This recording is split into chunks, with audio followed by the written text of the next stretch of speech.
Irmãos queridos, abramos as nossas Bíblias em dois textos da Palavra de Deus. O primeiro, que se encontra no livro do Gênesis, capítulo 1, versículo 1 e versículo 2.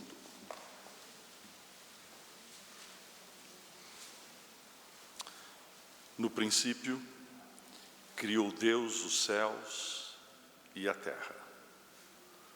A terra, porém, era sem forma e vazia. E o Espírito de Deus pairava por sobre a face das águas. Agora, na carta de Paulo aos Romanos, no capítulo de número 8, versículo de número 28 em diante. Sabemos que todas as coisas cooperam para o bem daqueles que amam a Deus, daqueles que são chamados segundo o seu propósito. Porquanto aos que de antemão conheceu, também os predestinou para serem conformes à imagem do seu Filho, a fim de que ele seja o primogênito entre muitos irmãos.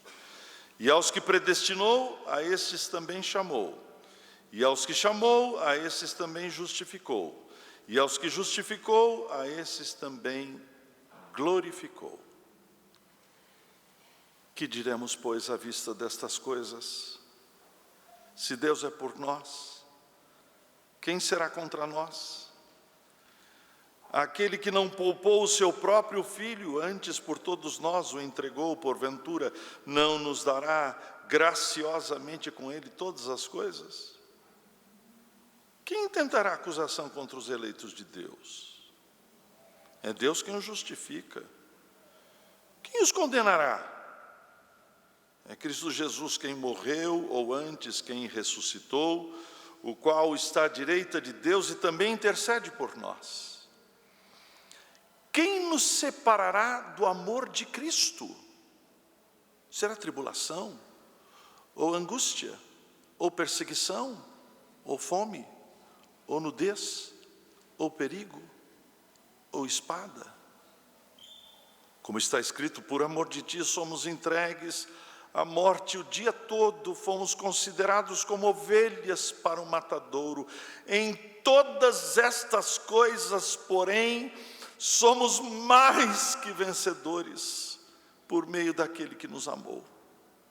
Porque eu estou bem certo de que nem a morte, nem a vida, nem os anjos, nem os principados, nem as coisas do presente, nem do porvir, nem os poderes, nem a altura, nem a profundidade, nem qualquer outra criatura poderá separar-nos do amor de Deus que está em Cristo Jesus, nosso Senhor. Irmãos queridos, as Escrituras começam a saga do Evangelho, a história da redenção, de uma forma simplesmente inusitada. Coloca diante de nós algumas coisas que, se porventura nós imaginamos que entendemos, é porque não entendemos. Na verdade, nas Escrituras existem uma série de coisas que a gente não entende, né? Quando você pega o profeta no Antigo Testamento falando a respeito das rodas que giram uma dentro da outra, né? Eu fiz a leitura de Ezequiel uma certa vez lá na nossa igreja, eu perguntei assim, alguém entendeu? E ninguém levantou a mão. Porque se alguém levantasse a mão e dissesse assim, entendi, é porque não tinha entendido.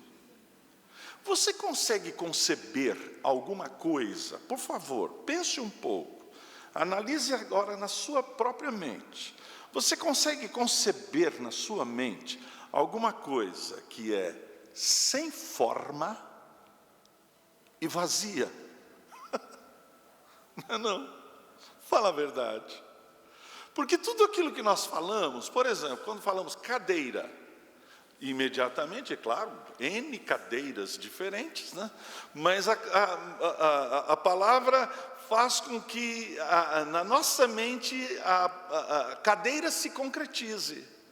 Mas você já ouviu falar em alguma coisa que é sem forma e vazia? A história das Escrituras tem a ver com essas duas palavras. Daí para frente, tudo aquilo que é sem forma passa a ter forma. E tudo aquilo que é vazio passa a ter preenchimento. O Espírito de Deus pairando sobre a face do abismo, na verdade, ele está chocando na face do abismo, ele está criando, portanto, aquilo que não tem forma, dando forma, e aquilo que é vazio, dando preenchimento. E aí então começa, na verdade, a história da humanidade, a história do universo. E no fiat da palavra de Deus, ele diz: haja. Do nada, criado pela palavra. É como no vale dos ossos secos, que ali a palavra é pregada e vai se produzindo então preenchimento e forma. As Escrituras então são exatamente esta declaração, esta revelação daquilo que não tem forma e encontra a sua forma, e aquilo que é vazio encontra o seu preenchimento. Haja luz. E do nada. As coisas não existiram propriamente do nada, porque antes de tudo, Deus, Ele que é o Criador de tudo, e nele, portanto, está este poder de preenchimento e de dar forma àquilo que não tem forma. A história dos seres humanos sobre a face da terra tem exatamente a ver com isto. Deus, então, realizando a sua obra, que é uma obra simplesmente maravilhosa, mas é única, é dele que procede, portanto, essa obra para preenchimento e para dar forma a todas as coisas. Até que nós chegamos aos píncaros. A carta de Paulo aos Romanos traduz, na verdade, esta história, esta saga, este drama. Começa lá dizendo que o Evangelho, a justiça de Deus se revela no Evangelho. Martinho Lutero, quando leu esta passagem, ele ficou simplesmente assim, boquiaberto. Como a justiça de Deus se revela no Evangelho? Ele imaginou a possibilidade de encontrar justiça pelas suas próprias mãos, pela sua própria força, pelos seus próprios recursos, pelas leis cumpridas. Ele era um homem extremamente meticuloso. Provavelmente não houve na Igreja Católica Romana alguém que fosse tão meticuloso como Martinho Lutero. Tinha ele que confessar os seus pecados pelo menos uma vez a cada 15 dias ou a cada 30 dias, ele confessava os seus pecados todos os dias. Algumas vezes ele confessou durante 15 minutos, outras vezes meia hora, outras vezes ele confessou 2 horas, uma vez ele confessou 6 horas, porque ele entendeu perfeitamente a doutrina de Tomás de Aquino, que afirmava o seguinte, que você precisava saber ou reconhecer os seus pecados, lembrar dos seus pecados e confessar os seus pecados um por um. O padre confessor, certa vez, ficou simplesmente aborrecido, não aguentava mais a presença de Martinho Lutero no confessionário. Martinho Lutero, se queres confessar os seus pecados, confessa aqueles pecados crassos, adultérios, roubos, a sua mente corrompida. Não me venha aqui, por favor, com picuinhas. Padre, pequei. Eu tive vontade de comer o purê de batatas do Padre André. Padre, pequei. Porque às 5 horas da tarde eu deveria ter apagado a lamparina lá da minha cela, do meu quarto. Eu apaguei às 5:05. Certa vez, depois de ter confessado todos os seus pecados, Martinho Lutero recebeu a palavra de absolvição e recebeu também todos os seus afazeres espirituais para que ele pudesse rezar o Pai Nosso, a Ave Maria e assim por diante, né? Ele voltou aliviado do confessionário e atravessando então os corredores do mosteiro aonde ele residia, feliz da vida, perdoado naquela catarse psicológica, até que ele chegou na porta da sua cela. E quando ele pôs a mão na maçaneta, ele se lembrou de um pecado que ele não tinha confessado e entrou em parafuso. Até que um dia, estudando o livro dos Salmos, ele encontrou o conceito da graça de Deus. Logo depois ele estudou a carta de Paulo aos Romanos e ele encontrou, na verdade, o verdadeiro evangelho. E ele disse no final da vida dele: tirem-me tudo, mas não me tirem o evangelho. Outra pessoa que viveu em agonia foi Madre Teresa de Calcutá. Ela imaginava que podia comprar os favores de Deus, a paz para o seu coração através das suas obras meritórias. E pode ter certeza de uma coisa: ninguém foi mais meritória em suas obras do que a Madre Teresa de Calcutá. Não há aqui entre nós ninguém que teve uma vida tão bonita como a Madre Teresa de Calcutá, vivendo entre os pobres dos pobres. Até que ela morreu. E aí então descobriram as cartas secretas da Madre Teresa de Calcutá, que teve a mesma angústia que Martinho Lutero. No entanto, Martinho Lutero encontrou na palavra de Deus aquilo que é o atributo por excelência de Deus. O atributo por excelência de Deus não é propriamente a sua glória. A glória de Deus é a penúltima, a última. Aquilo que mais adorna a Deus é a glória da sua graça. Ele encontrou, Martinho Lutero, a glória da graça de Deus, a ponto de dizer: tirem-me tudo, mas não me tirem o evangelho. Na verdade, meus irmãos, não é só o fato de acreditarmos que Deus criou este universo, que Ele criou esta terra, mas porque Ele criou esta terra, com esta história, a fim de que aquilo que era sem forma pudesse ter forma, e aquilo que é vazio pudesse ter preenchimento, na manifestação suprema da glória da sua graça. E a carta de Paulo aos Romanos então revela esta saga, este drama, esta história. Começa exatamente pelo fato de que tudo é sem forma e vazio. Porquanto Paulo afirma: a ira de Deus se revela do céu contra toda impiedade e injustiça dos homens. E aqui começa o evangelho. Na verdade, a doutrina da ira de Deus é uma das doutrinas mais caras da fé cristã.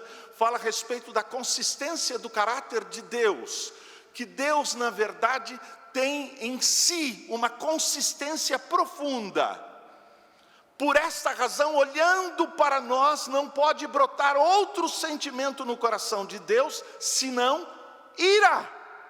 A ira de Deus se revela do céu contra toda a impiedade, ou melhor, o rompimento da relação vertical para com Deus, e impiedade, o rompimento das relações horizontais. Rompeu-se a relação vertical, e então imediatamente a corrupção se espraia entre nós. E aí ele afirma: porquanto tendo conhecimento de Deus, não o glorificaram como Deus.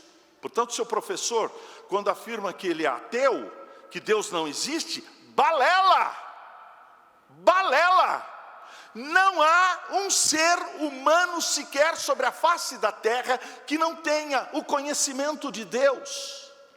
Mas na verdade o que aconteceu, e que a descrição do apóstolo Paulo, é que o conhecimento de Deus é abafado, é nublado, porque este conhecimento é um conhecimento extremamente constrangedor.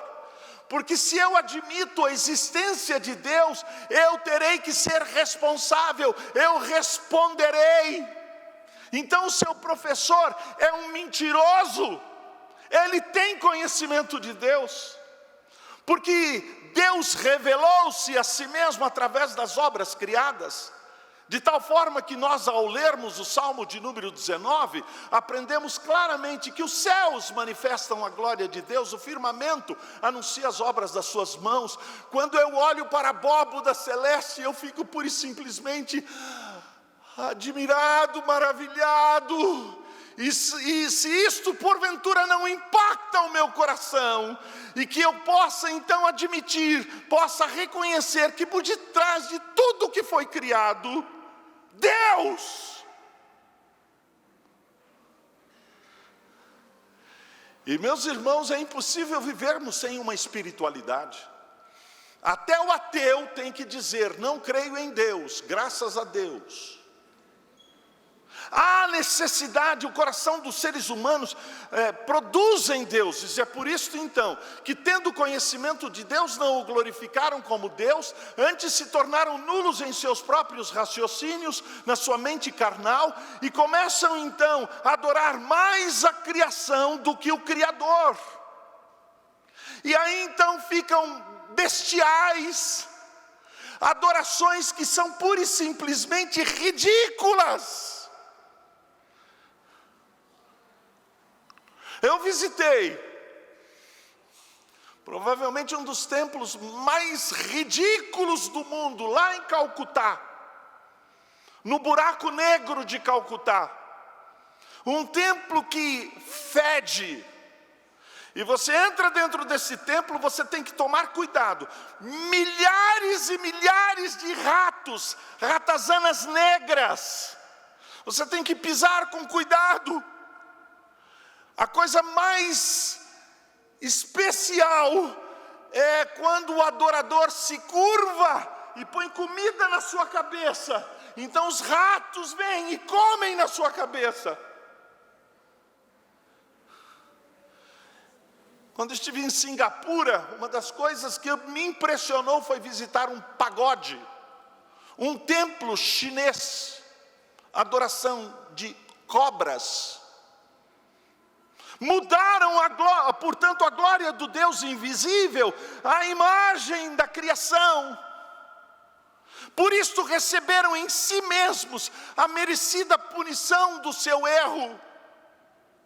E Deus então, conforme diz o apóstolo Paulo no primeiro capítulo da carta de Paulo aos Romanos, Deus os entregou. 4 vezes aparece esta expressão: Deus os entregou. E aí então começam a se relacionar de uma forma antinatural, contrário à natureza. Homem com homem, mulheres com mulheres, mudando, portanto, a natureza essencial do ser. Recebendo por esta razão em si mesmos a merecida punição do seu erro. E o apóstolo Paulo logo de imediato vai descrevendo outros pecados correlatos, tais como pecados que nós conhecemos. No capítulo de número 2, esta descrição desta realidade funesta, ele diz o seguinte: e você, judeu, que pensa que está aboletado na lei, recebeu os estatutos, os rolos que, na verdade, falam a respeito da obra de Deus, da obra revelatória de Deus. Pensas que é melhor do que os outros, porque naquilo que você acusa os outros, a si mesmo se condena. E aí então a descrição vai indo, ele diz assim: não há um justo, nenhum sequer, todos a uma se fizeram inúteis, não há quem entenda, não há quem faça o bem. A descrição é esta: estamos mortos em nossos delitos e pecados, nos afastamos da fonte da vida e recebemos em nós mesmos as marcas terríveis da morte. Voltamos ao vazio, voltamos àquilo que não tem forma. De repente, na mesma relação daquilo que ele escreve na sua carta aos Efésios, ele diz assim: mas, meus irmãos, essas palavrinhas pequenas, mas, contudo, não obstante, entretanto, são chocantes, mas algumas vezes são chocantes para a nossa admiração, para ficarmos boquiabertos, estupefatos. Mas Deus, sendo rico em misericórdia, por causa do grande amor com que nos amou, nós que estávamos mortos em nossos delitos e pecados, Ele nos deu vida. Irmãos queridos, preste bem atenção. Não há ninguém que porventura um dia teve os seus olhos abertos para a realidade da fé, as realidades espirituais, fez isto porque seguiu um roteiro religioso. Absolutamente foi Deus que veio em nosso favor. A terra que era sem forma e vazia, o Espírito de Deus chocou sobre a face do abismo. Então o Espírito de Deus, que é a terceira pessoa da Trindade, chamado também da pessoa incógnita da Trindade, a pessoa gentil da Trindade, vindo de uma forma suave, gentil, amorosa, imperceptível, nos deu vida. Nós estávamos mortos em nossos delitos e pecados. Ele nos regenerou. Antes da conversão, a regeneração. Uma obra, portanto, que nós somos totalmente passivos. Deus abrindo o nosso entendimento, abrindo o nosso coração. Irmãos queridos, eu e minha família temos experimentado um momento de um êxtase espiritual. Nós estamos vivendo um momento assim que a gente quase que precisa se beliscar para saber se somos nós mesmos. Meu quarto filho é oficial do Corpo de Bombeiros.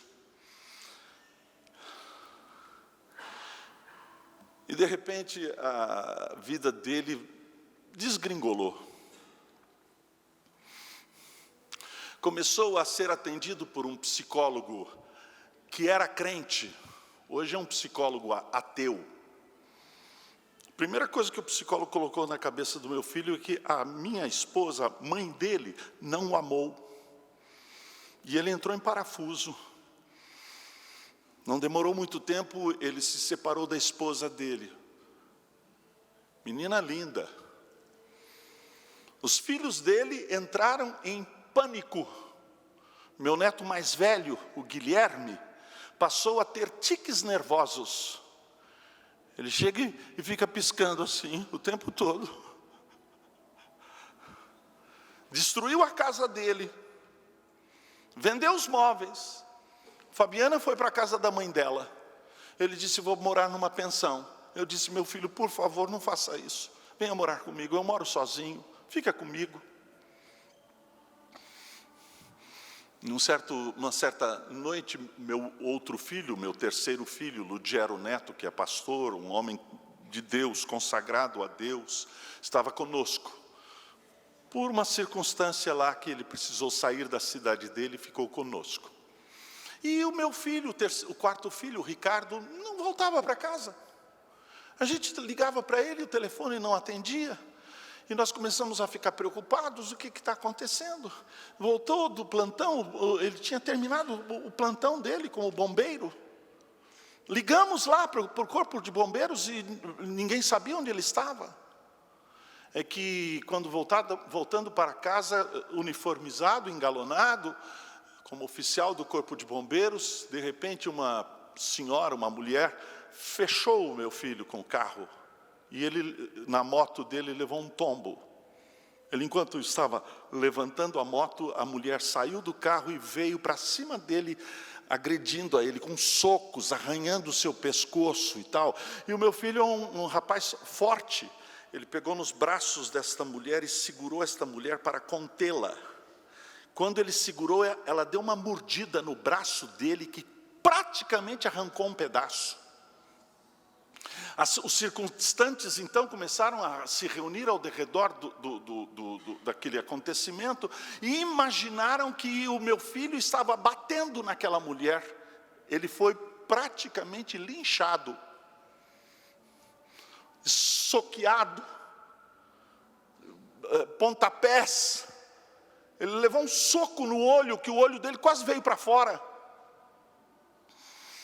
De repente, à noite, ele contou para nós: papai, um anjo me salvou. Veio um anjo, papai. Um sargento da polícia civil, da polícia militar, veio, tirou a sua arma e deu voz de prisão para aqueles que estavam agredindo um oficial do corpo de bombeiros, uniformizado. Algemaram aquela mulher. Ele algemou o outro e levaram para uma delegacia, e aí então ele passou praticamente todo o tempo lá na delegacia. Voltou para casa, quando nós olhamos para o Ricardo estava pura e simplesmente assim, passado. Ele não estava branco, ele estava verde. Ele contou um pouco da história e disse: papai, eu estou muito cansado, eu preciso tomar um banho. Então eu e o Ludgero Neto fomos para a cama, fomos deitar, o Ludgero Neto num quarto dele, eu no meu quarto, o Ricardo num outro quarto. Ele depois nos contou: papai, eu fui visitado pelo Espírito de Deus. Eu estava tomando banho e de repente eu tive uma visão de Deus, papai. Deus me alcançou. Eu pensei comigo mesmo: papai, Deus vai me matar, porque a única coisa que eu mereço é ser morto. Na lama, Deus me tirou da lama. E eu imaginei que sujo de lama, quando eu encostasse no manto branco, eu iria sujar a Deus. Pelo contrário, Deus me limpou, papai. E eu disse para Deus: ó Deus, se tu quiseres, me mate. A única coisa que eu quero agora, Senhor, é te servir. Na manhã seguinte ele veio para o meu quarto, e ele, que é uma pessoa muito seca, chegou, me deu um beijo. Eu falei assim: tem alguma coisa estranha com esse moleque. Ele me deu um beijo, me abraçou e me contou a história. Eu disse para ele: Ricardo, você precisa sair daqui agora, meu filho. Você precisa sair daqui agora. Você precisa se encontrar com a Fabiana. Você tem que pedir perdão a ela. Ele falou assim: papai, é exatamente isso que eu vou fazer. Pois ele foi. Pediu perdão a Fabiana e a Fabiana o perdoou, e eles restauraram a família deles. O meu neto, que estava com esse tique nervoso, que é um menino lindo, a cara do avô. E ele então, de repente, veio na nossa casa esses dias, e ele disse assim: vovô, eu estou lendo o livro dos Salmos. O meu filho faz cultos domésticos todos os dias com os filhinhos dele e com a sua esposa. Aí eu fiquei impressionado, porque agora a última conversa que meu filho teve comigo é que: papai, Deus está me chamando para ser um missionário. Eu vou deixar tudo, papai. Vou entregar a minha vida a Deus para ser um missionário. Aquilo que não tem forma, Deus dá forma. E aquilo que é vazio, Deus preenche. Não foi ele?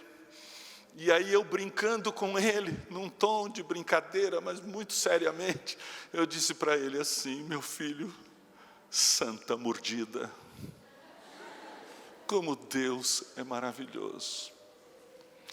Este texto da carta de Paulo aos Romanos é, na verdade, os píncaros da glória da manifestação da glória da graça de Deus. Como Deus, na sua graça infinita, realizando uma obra que está fora de nós. Porque, na verdade, meus irmãos, a obra do Evangelho não foi a morte de Cristo para que, então, a salvação se tornasse possível. Não! 1000 vezes não! A morte de Cristo não tornou possível a salvação. A morte de Cristo tornou certa a salvação. Nenhuma gota do sangue do Cordeiro foi derramada em vão. É por isso que o profeta Isaías afirma categoricamente, ele vendo o penoso trabalho de sua alma, ficou satisfeito. Não há salvação que porventura seja uma decisão que você tome. Deus, então, nesta obra estupenda da redenção, quando seu Filho derrama o seu sangue inocente, este sangue é, na verdade, o ato supremo da redenção. Ele morreu pelos eleitos. Então o apóstolo Paulo vai traçando estas realidades, ponto por ponto, e 7 vezes durante a carta aos Romanos, ele diz assim, em outras palavras, que diremos, pois, à vista destas coisas? Aí ele sobe mais um pouquinho, e aí então lá do novo patamar, ele olha para baixo, e ele diz assim de novo, que diremos pois à vista dessas coisas? E aí então ele sobe mais um pouquinho, e olha para baixo, e vê a obra de Deus realizada na história, no universo, na nossa vida. Porque, meus irmãos, a coisa mais importante que Deus fez não foi a criação do universo, mas foi a redenção da noiva do seu Filho, que está sendo adornada, ataviada e embelezada. Nós somos a coroa do Redentor. Deus está, na verdade, como artífice, como construtor, chamando para si e ataviando a noiva do seu Filho. Por esta razão, meus irmãos, não há absolutamente nada mais importante do que o que estamos fazendo agora. O que estamos fazendo agora é dizer que diremos, pois, à vista destas coisas, e diante de Deus, então, bendizendo, adorando por esta obra que nos redimiu, a obra do Redentor. E agora ele chega ao ponto final das suas declarações. Ele subiu, agora ele está no cume. Ele está na parte mais elevada da sua montanha, do seu Everest teológico. Que diremos, pois, à vista destas coisas? E é interessante, meus irmãos, o apóstolo Paulo, ele é não somente um teólogo, ele é um pastor. Ele está preocupado, então, a nos trazer algo que conforte o nosso coração. Porque, na verdade, meus irmãos, sabendo quem somos, a gente diz assim, impossível! Deus não pode salvar um miserável como eu. E as considerações vão brotando na nossa mente. Que diremos, pois, à vista destas coisas? E aí, então, pelo fato de ser um pastor, para trazer consolo ao nosso coração, convicções consoladoras à nossa alma, ele vai dizendo assim, e ele poderia ter terminado por aqui, se Deus é por nós, quem será contra nós? Você não percebeu? É o pacote completo. Ele já pôs o laço. Nada a acrescentar. Mas ele vai acrescentando. Ele diz assim, aquele que não poupou o seu próprio Filho, porventura não nos dará graciosamente com ele todas as coisas? Se Deus já deu o máximo, Ele não nos dará o mínimo? Nós estamos seguros, meus irmãos, numa obra simplesmente estupenda. o próprio Deus está envolvido nela. Ele nos deu o seu próprio Filho. Porventura, não nos dará, então, graciosamente, nada de nós, tudo de Deus. Porque, meus irmãos, se fôssemos considerar alguma coisa que porventura seja produto das nossas mãos, tudo aquilo que é produto das nossas mãos e que você traz ao templo para oferecer a Deus, sabe o que Deus faz? Ele sopra, Ele não requer, Ele não se interessa, porque as nossas mãos estão contaminadas com o pecado. Nada de nós, tudo de Deus.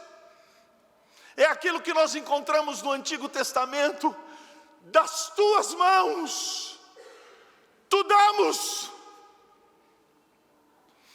Ele nos deu o conteúdo do culto, mesmo porque nós não sabemos nem sequer orar como convém, mas o Espírito Santo de Deus intercede por nós sobremaneira com gemidos inexprimíveis. O conteúdo do culto é Cristo que nós ofertamos, é Cristo que nós dedicamos, é Cristo o nosso louvor, é Cristo a nossa adoração, tudo em Cristo, centralizado em Cristo, cristalizado em Cristo. É Cristo o que nós estamos fazendo na noite deste dia. Portanto, Deus nos ajuntou aqui para o momento mais importante da nossa vida.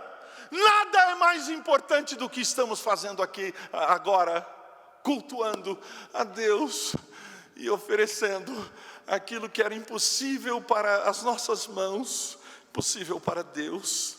Aquele que não poupou seu próprio Filho, antes por todos nós o entregou, porventura não nos dará graciosamente todas as coisas.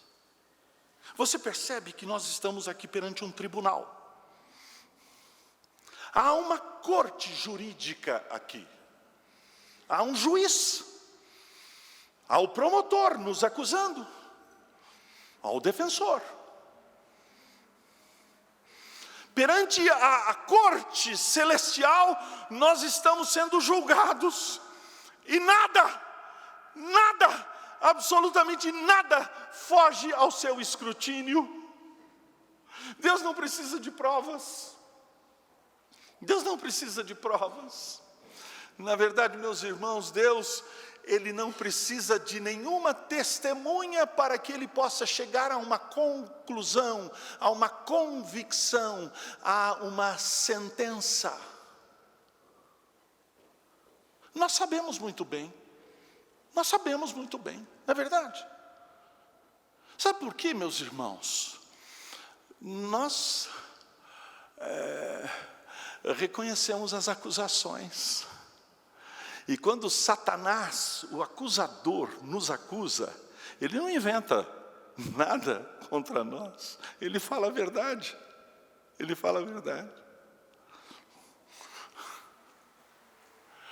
Satanás, o nosso acusador, vem diante de Deus e nos acusa. Mas, na verdade, meus irmãos, não é só Satanás, os circunstantes também nos acusam, não é mesmo? Vivemos em mazelas, em pecados, e algumas vezes a gente não consegue esconder os nossos pecados, eles se tornam públicos, os outros nos acusam também. Mas o pior do que isso, mesmo quando temos a porta do nosso quarto fechada, a nossa consciência nos acusa. E a consciência é terrível, não é? Consciência é aquela mão morta, gelatinosa, gelada, que passa por nossas costas e a gente diz assim: ai, por que eu fiz aquilo? Por que eu falei aquilo? Não. Ai. Mas, meus irmãos, Paulo é pastor. Ele está trazendo conforto ao nosso coração, libertação da nossa alma. Quem intentará acusação contra os escolhidos de Deus? É Deus quem o justifica. E aí então somos encaminhados a uma doutrina que é a doutrina central do Evangelho. Como Deus, justo, pode justificar a mim que sou injusto. Porque se Deus é justo e justifica o injusto, não é justo. Porque se Deus porventura justifica o injusto, Ele se corrompe junto com o injusto. Como? Aqui o apóstolo Paulo está preocupado em tratar a respeito da consistência do caráter de Deus. Deus é justo e justifica a mim, que sou injusto. Aí Lutero diz assim: simul justus et peccator. Simultaneamente justo e pecador. Como Deus faz isso? Não tendo encontrado justiça em nós, Ele provê justiça fora de nós, para nos justificar. Não tendo encontrado uma nesga de amor em nós, Ele providencia amor fora de nós, para nos amar. Não há nada em nós que Deus se atraia. Porquanto as Escrituras afirmam que Deus prova o seu amor para conosco pelo fato de ter Cristo morrido por nós, sendo nós ainda pecadores. Quem tentará acusação contra os escolhidos de Deus? É Deus. Preste bem atenção, a nossa justificação, a nossa justiça não está em nós, nós somos injustos. Não há quem entenda, não há quem faça o bem. É de Deus, é fora de nós. Quem tentará, portanto? Mesmo que 1000 demônios nos acusem perante Deus, mesmo que a nossa consciência nos acuse, mesmo que os circunstantes provem a nossa mazela, é Deus quem nos justifica. E então ele afirma mais a seguir: quem os condenará? Irmãos queridos, estas perguntas do quem está alguém por detrás, quem nos condenará? Irmãos queridos, na verdade todos nós merecedores de condenação. Mas Deus, sendo justo, Ele então providencia justiça fora de nós. E as Escrituras nos dizem lá no início, quando o apóstolo Paulo está tratando desta doutrina: justificados, pois, mediante a fé. Não estamos mais litigando, ou melhor, Deus não está em litígio contra nós. Justificados, pois, mediante a fé, temos paz. Ah, que coisa maravilhosa! Deus não é mais contra mim, Deus é por mim. Então ele afirma: é Cristo Jesus quem morreu, ou antes quem ressuscitou, o qual está à direita de Deus e também intercede por nós. Nós temos um intercessor, nós temos um advogado. Esse advogado, eu quero estar na mão dele o tempo todo. Esse é um advogado por excelência, fala a verdade. E aí então ele coloca 7 coisas que provavelmente poderiam ser consideradas como separadores, que podem nos separar de Deus. Ele diz assim: quem nos separará do amor de Cristo? Será tribulação, ou angústia, ou perseguição, ou fome, ou nudez, ou perigo, ou espada. Você percebeu? As coisas na verdade são uma atrás da outra.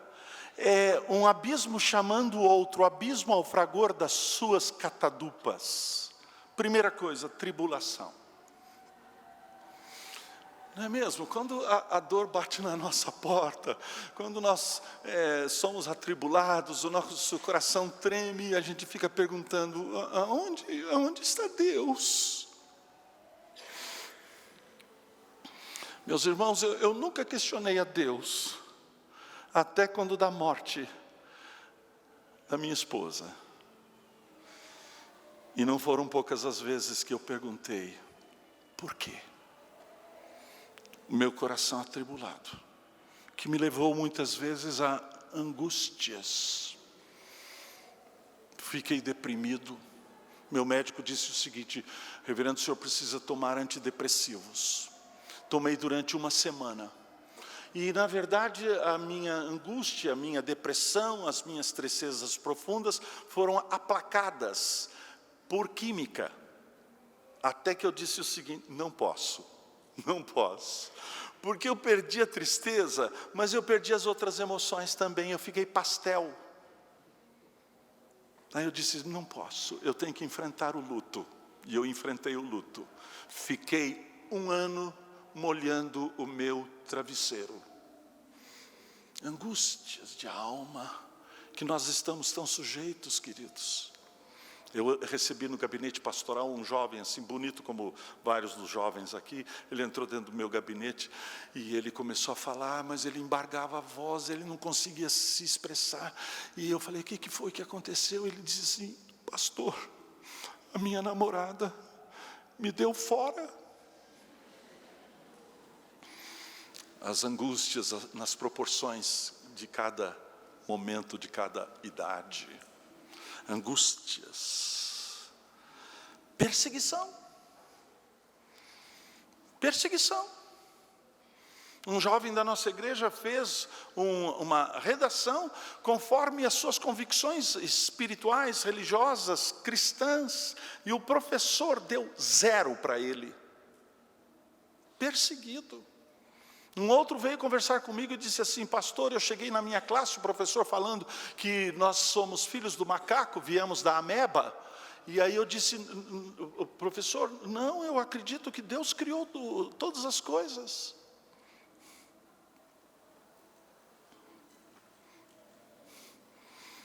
Os colegas dele riram dele. E ele passou a ser alvo de chacota na escola. Cada coisa no seu devido lugar, perseguições. E algumas vezes, meus irmãos, estas perseguições são tão agudas que você perde o emprego. Aí atinge a sua despensa, fome. Muitos crentes ao redor do mundo estão passando por fome. E outras vezes atinge o nosso guarda-roupa, nudez. Perigos. Eu várias vezes viajando, indo para o interior de Minas, para aquelas estradas boas ali no interior de Minas, né? Eu saía de Belo Horizonte, ia pregar lá em Governador Valadares, né? E aí então lá em Governador Valadares, é interessante, acontecia o seguinte, que eu ia de manhã para pregar à noite no sábado, e eu tinha que voltar de madrugada, porque eu tinha que pregar domingo de manhã na minha igreja. A minha esposa chegava para mim e dizia assim: onde você vai, meu bem? Eu falei assim: eu estou comprometido, vou pregar lá em Valadares. Ela falou assim: quando você vai como? Eu vou de carro. Vai de carro, meu bem? Eu vou de carro. E você volta quando? Eu volto hoje à noite, de madrugada. Minha esposa sempre achou que eu era louco. E 99% ela tinha razão. Ela olhava para mim e dizia assim: cuidado, meu bem. O telefone toca de madrugada. Reverendo, venha correndo. Nós precisamos ir em direção a Monlevade, indo para Governador Valadares. O presbítero da sua igreja acaba de sofrer um acidente. Ele, a esposa e as 2 filhas morreram naquele acidente. Eu fui ajudar a tirar os corpos do meio da ferragem. Perigo, a vida é perigosa. Você está namorando com seu namorado? Lindo, né? Mas a vida é perigosa, não é não? O que vai acontecer amanhã? Você não sabe. A vida é muito perigosa. É assim, não é não? Então aproveite, namore bastante, porque é hoje. A vida é perigosa, meus irmãos. Perigo. E algumas vezes o perigo é, na verdade, encetado pelas autoridades. Eu tenho medo hoje daquilo que está acontecendo aqui em Brasília. Eu tenho medo daqueles homens e mulheres que estão assentados na mais alta corte de nosso país. Porque agora eles estão criminalizando a homofobia. E hoje de manhã, quando eu estava falando aqui na escola dominical, se tivesse algum oficial aqui, poderia me levar preso. Eu fui visitar um pastor amigo meu lá na Califórnia, que se negou a fazer um casamento de homossexuais. E ele foi preso. Espada. Eu tenho medo da Suprema Corte. Eu tenho medo destes juízes malucos. Mas não é não? Mas meus irmãos, prestem bem atenção. Aqui nós somos levados a esta tensão e o apóstolo Paulo imediatamente diz assim, como está escrito, é isto mesmo. Por amor de ti somos entregues à morte o dia todo, fomos considerados como ovelhas para o matadouro. Este é o propósito de Deus, Deus tem propósito nestas coisas. Irmãos queridos, eu tenho acompanhado o que está acontecendo na China. Logo depois que se levantou o mais terrível de todos os ditadores da história do universo, Mao Tse-tung, que mandou matar todos os pastores chineses, fez questão de varrer a presença evangélica na China, matou nada mais, nada menos do que 70 milhões de chineses.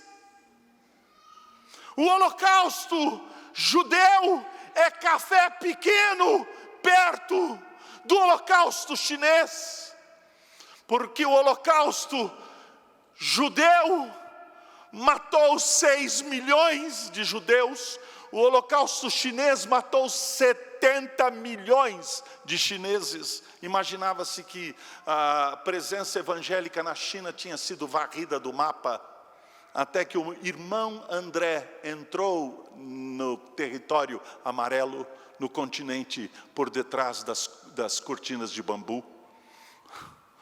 Descobriu-se então que na China está a maior igreja evangélica do mundo. Eu recebo de vez em quando o jornalzinho da Universidade de Pequim. Você sabe o que eles estão estudando como cadeira da Universidade de Pequim, como currículo da Universidade de Pequim? Eles estão estudando as institutas de Calvino. Você se lembra daquele jovem que se colocou na frente do tanque de guerra, e o tanque ia para um lado, ele ia para um lado, e o tanque ia para o outro lado? Ele era evangélico. A história deste rapaz marcou a presença evangélica entre os universitários chineses. Enquanto os universitários no Brasil estudam Marx, estão ali aprendendo sobre o ateísmo prático. Na China, eles estão estudando, na verdade, a palavra de Deus, porque ninguém pode barrar o Evangelho.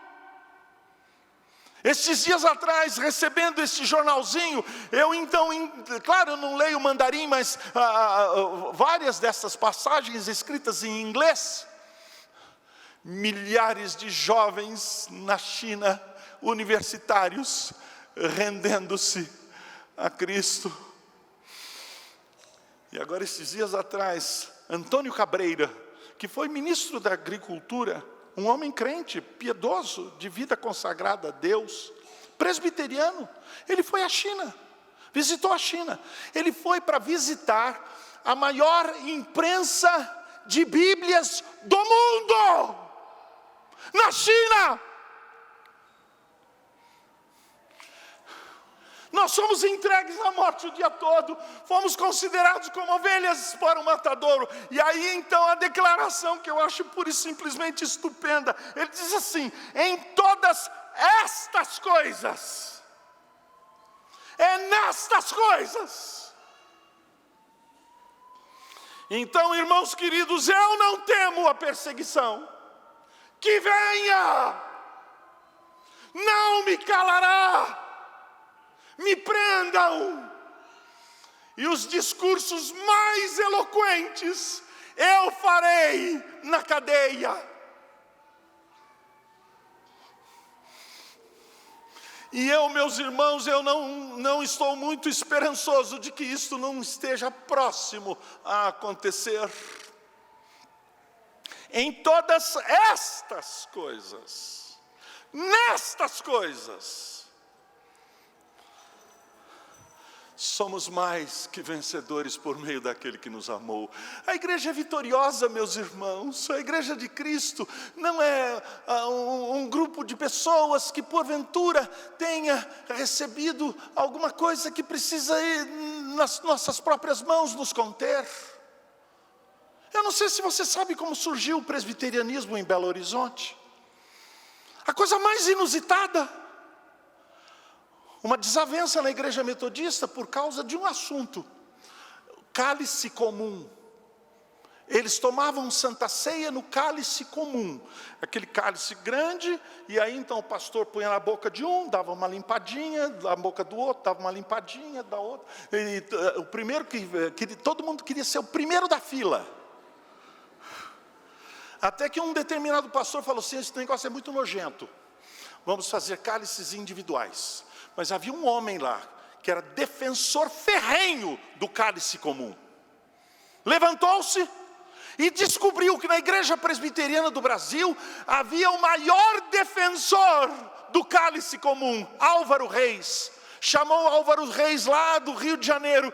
Então Álvaro Reis veio a Belo Horizonte para fazer uma série de palestras sobre o cálice comum. Foi aí que começou a igreja presbiteriana em 1912. Ridículo! Cálice comum foi utilizado durante alguns anos, e de repente um pastor chamado Allen de Carvalho chegou e disse assim: esse negócio não pode acontecer. Então ele disse: vamos usar o cálice individual, e começou a usar o cálice individual. E este lá que originou a nossa igreja, Francisco Deslandes, ele ficou tão aborrecido com o pastor que criou uma congregação, criou uma igreja chamada Congregação Cristã do Cálice Comum. CCCC. Mas Deus plantou a semente, não é verdade? E o maior bolsão de crescimento da igreja presbiteriana do Brasil nesses últimos 40 anos aconteceu em Belo Horizonte. Nada pode nos impedir. Dois rapazes que viviam como marido e mulher foram para a nossa igreja.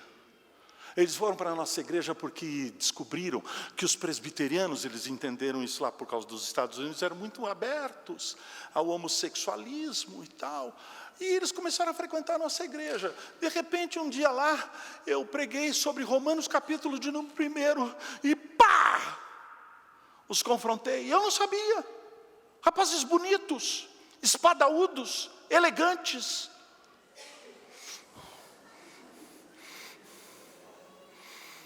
Um deles veio ao meu gabinete e disse: reverendo, eu pensava que vocês fossem uma igreja aberta. Imaginava que vocês aceitassem, então, os homossexuais. Assim, nós não aceitamos. A Bíblia fala que a prática homossexual é pecaminosa. E o Espírito Santo de Deus tocou no coração daquele rapaz. Ele se converteu ali dentro da minha sala, abandonou.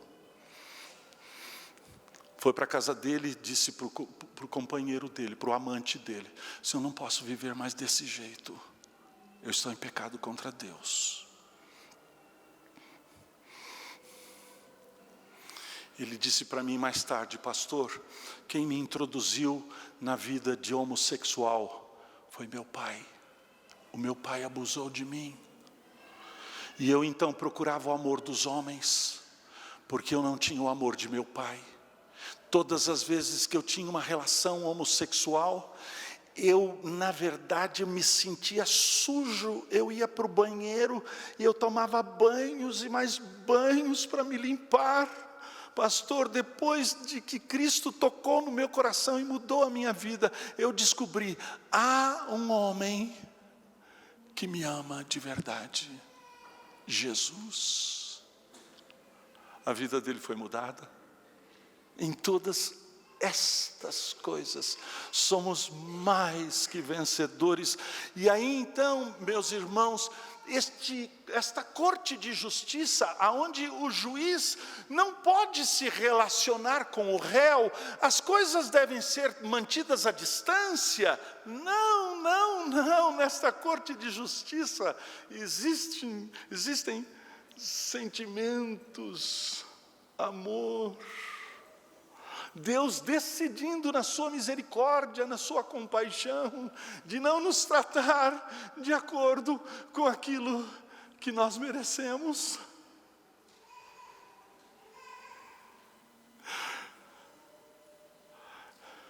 Então o texto termina: porque eu estou bem certo de que nem a morte, nem a vida, nem os anjos, nem os principados, nem as coisas do presente, nem do porvir, nem os poderes, nem a altura, nem a profundidade, nem qualquer outra criatura poderá separar-nos do amor de Deus que está em Cristo Jesus, nosso Senhor. Graça, maravilhosa graça, misericórdia, compaixão.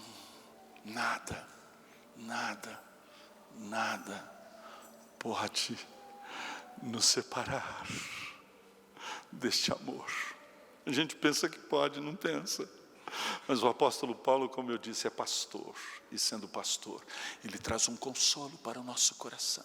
Você está seguro. Você está seguro.